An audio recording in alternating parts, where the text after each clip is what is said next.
den rechten. Bir müşteri olan Den rechten Teil an der Nordseite.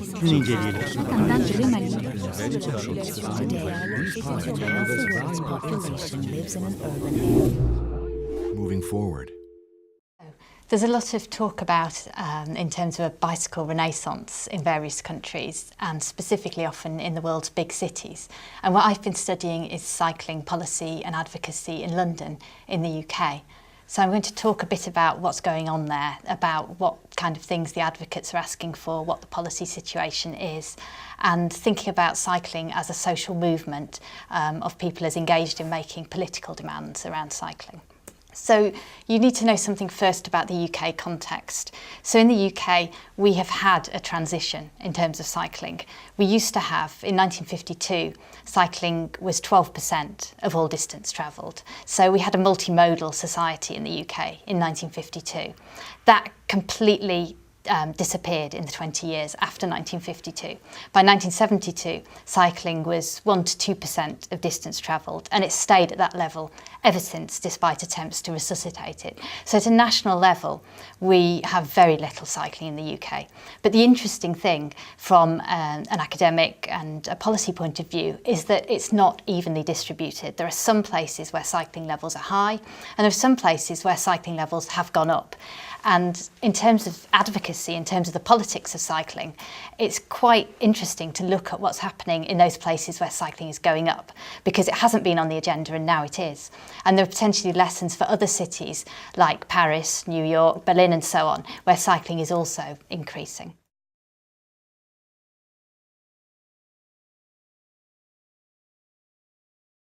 So, to introduce some themes in the UK when we're talking about cycling policy.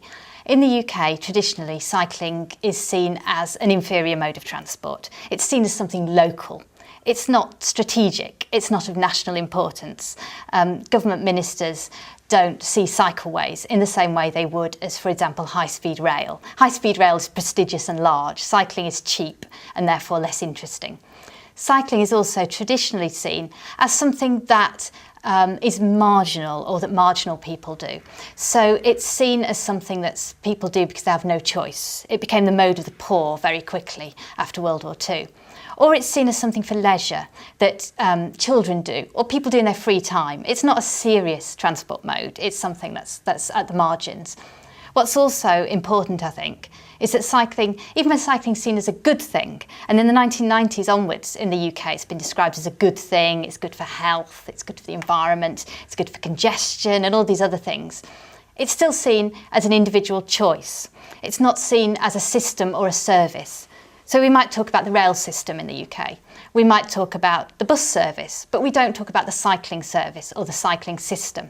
And that's really important from a political point of view, because it means it's something for the individual. It's not something that you demand, that the authorities are held to account for. So keeping that in mind, I'm going to move on and say something about London and try and give you a sense of why London is so interesting and potentially so important. So London is a city of 8 million people living within the Greater London area. It's also got a growing population, a growing economy. So unlike some other parts of the UK, it's in those respects thriving. London's cycling levels have always been low, and this is again intriguing. It's not a place with a history of cycling. So, for example, I've cycled in London for 11, 12 years now, and people from other parts of the UK would often say, you must be very brave to cycle in London. It's seen as somewhere that's it's been particularly eccentric to cycle. But then it's one of the few places in the UK where cycling is going up, albeit from a low base. So at the moment, it's one of the places that's booking the national trend where people are increasingly choosing to cycle.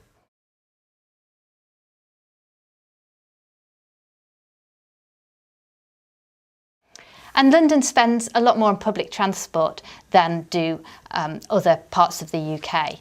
And one of the things that this means is that we have a reliable public transport system. Now, for a long time, this has held cycling levels low because people have used public transport instead. But what's really interesting is now, when you have people taking up cycling, one reason why they're able to do it in London is because there's this reliable public transport system. A lot of people don't own a car. So, but the fact that there's a good bus service, a good tube service, means that they can then get public transport if it's raining, if something happens, they don't feel like they can cycle.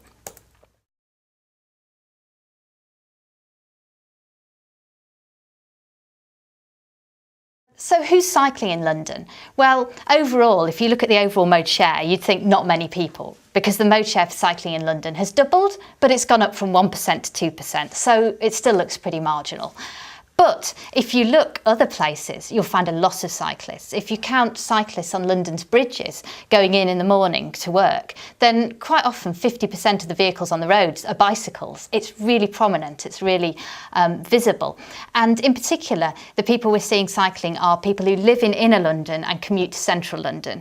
And the percentage of people commuting by bike from inner London now is 7.2%. And for comparison, the figure commuting by car is only around double that. In some boroughs, the numbers of people commuting by bike are higher than the number of people commuting by car. So it's among some people, at some times, in some places, you'll see an awful lot of cycling in London. But then if you go along those same roads, those same bridges at 11:30 in the morning, you won't see cyclists. So it's very concentrated. And that has really interesting implications for the politics and the debates around policy. If you look at the counts of cyclists in the morning, then you'll see one thing. If you look at the transport survey and you look at cycling as a percentage of all journeys, you see something else. So it's politically contested what figures are important, what figures we use to plan cycling.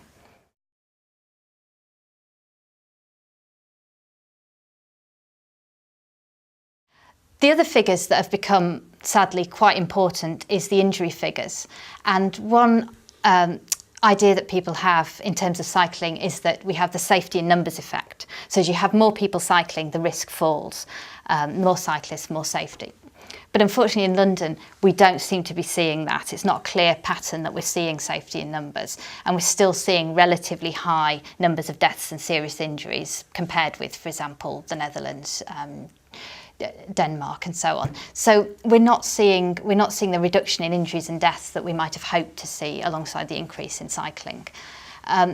Cyclist deaths are increasingly news in London. So I did a little pilot research project with some colleagues when we looked at reporting of cyclist deaths in the Evening Standard, which is our local London newspaper.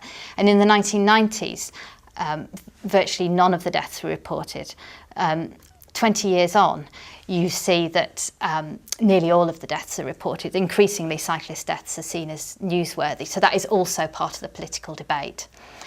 Expenditure is going up. Expenditure on cycling in London has gone up from around 3 million in 2003 to around 73 million in 2010. So that's a pretty big increase, and it has political support. People say in surveys that they want more to be spent rather than less. But the infrastructure quality is often poor, and it's often aimed at this image of what Transport for London described in the first London Cycle Design Standards as the hardened commuter, somebody who is assumed to be happy sharing space with fast motor traffic. The very word hardened gives you the image that the cycle commuter has an exoskeleton, is somehow protected, and they're someone who's happy to cycle on London's busy roads. So the infrastructure is often catered for that, the idea of what that cyclist wants.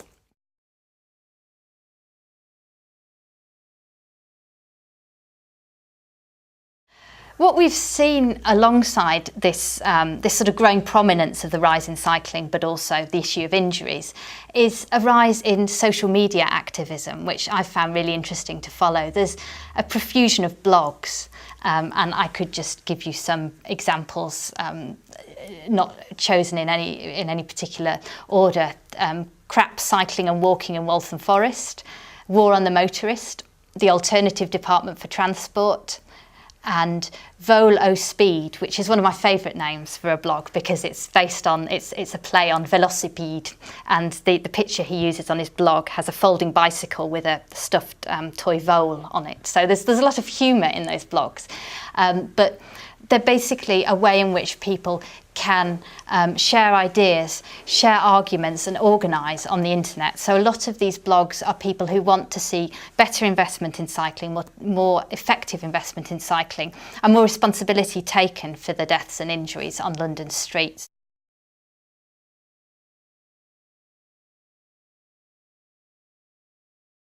And some of the things that have been really important for blogging, I think, firstly, that people can share ideas, text, video really quickly. And video has been really important because now you don't just have to describe a junction, you don't have to take a picture of it even, you can just video it and you can show what it feels like.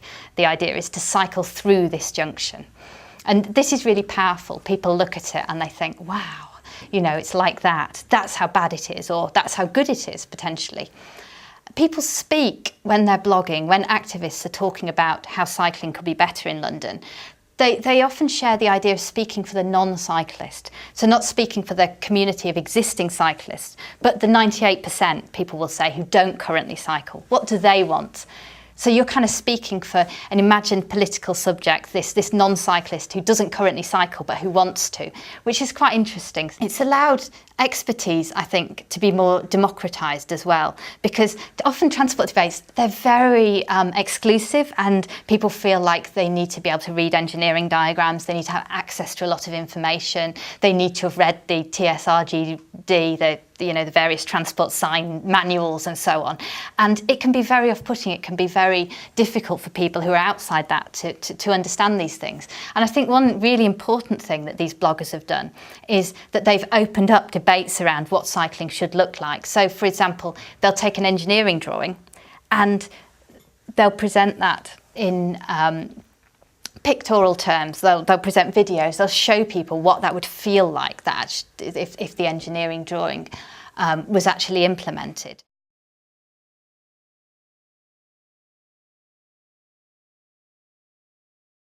Another important way in which these bloggers have contributed is in reframing debates. So, for example, around safety.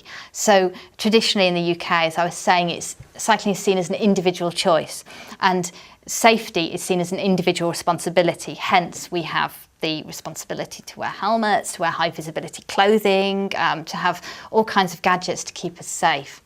And what's really important about the blogging in London is that it's shifted that debate to what can the authorities do to keep us safe? What can others do to keep cyclists safe? And the way that they've made their arguments and the way that they've networked and the way that they've presented this approach has, I think, contributed to a shift in established campaigning organisations, and we've seen generally a rebirth in London of offline activism as well. So there's been the online and the offline have acted together.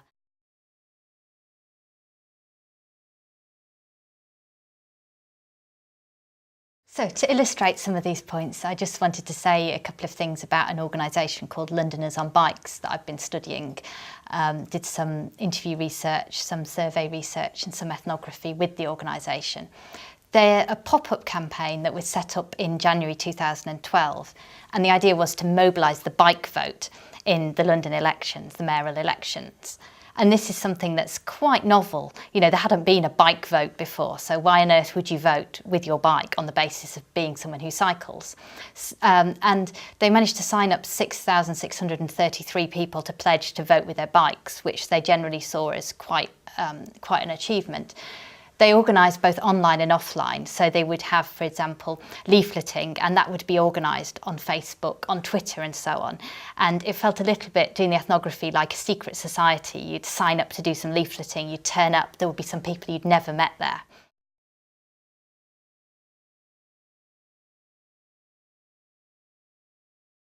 So one thing that the Londoners on Bikes activists had to deal with was the fact that in the UK, cyclists, as I was saying, are seen as marginal. They're seen as a group that many people don't want to be associated with. They don't want to be seen to be a cyclist. It has a lot of negative connotations.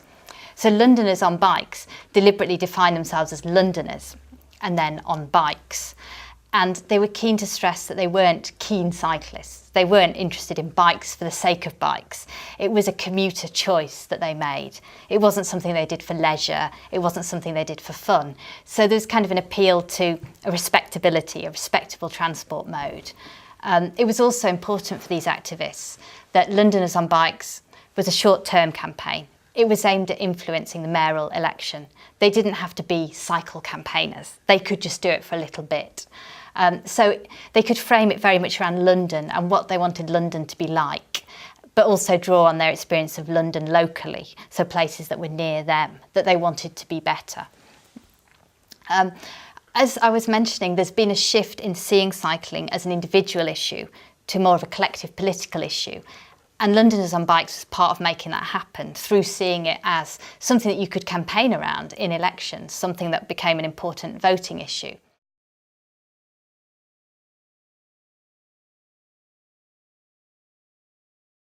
My final point on this is that they were able to draw on other political narratives, other political discourses. Many of them had been involved in, for example, peace campaigning, and they were able to draw from that. And I just wanted to read out one quote from an activist that really illustrates how people drew on these other narratives about political activism.